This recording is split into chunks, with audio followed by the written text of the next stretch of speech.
Welcome back. House Democrats are looking to bring a new round of coronavirus stimulus to the floor this week. The $1.2 trillion proposal includes money for state and local governments and the U.S. Postal Service, along with an additional monthly payment to all Americans. The legislation is teeing up another congressional battle as it doesn't include liability protection for business or that payroll tax cut that we've been talking about. Joining me right now is Young Americans for Liberty research analyst Kristin Tate. Kristin, it's always great to see you. Thanks so much for being here.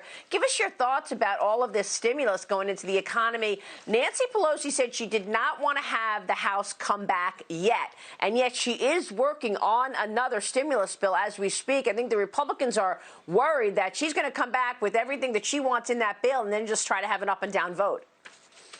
Yeah, Democrats are hoping to finalize their multi-trillion-dollar spending bill by the end of this week. The left never lets a crisis go to waste, and they have shamelessly used this pandemic to vastly expand the size and scope of government on the taxpayer dime and just push a radical left-wing agenda. Republican lawmakers are kind of taking the stance that we should wait and see how the $3 trillion already spent, how effective it is, and they want to prioritize other items like shielding businesses from liability and payroll tax cuts, but the Democrats want more spending imminently. Pelosi's bill is expected to include more payments monthly to Americans, as you pointed out. Democrats have rallied behind the idea of sending $2,000 to every American. But, just sending government checks to the American people for months on end really does a disservice to the work ethic in this country. I saw a report over the weekend that about half of Americans can earn more on unemployment than they did at their jobs before the COVID pandemic.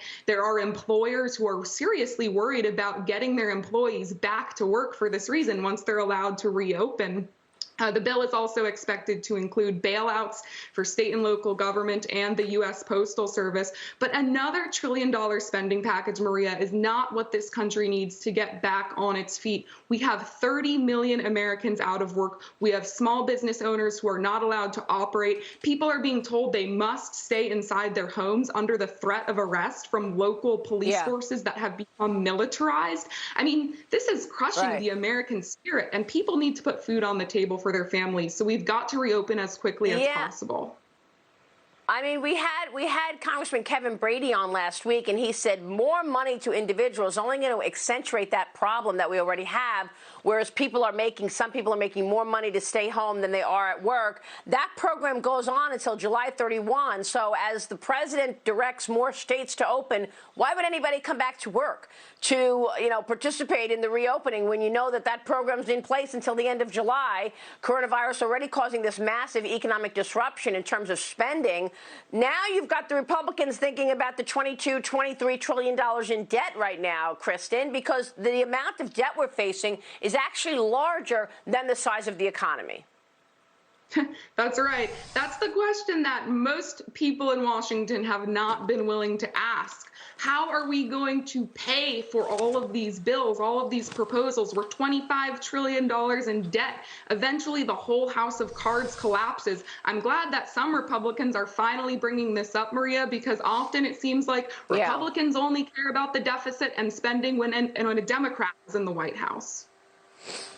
All right, we will keep watching that. Kristin, it's great to get you in the mix. Thanks so much for joining us this morning. Kristin Tate. Thank you.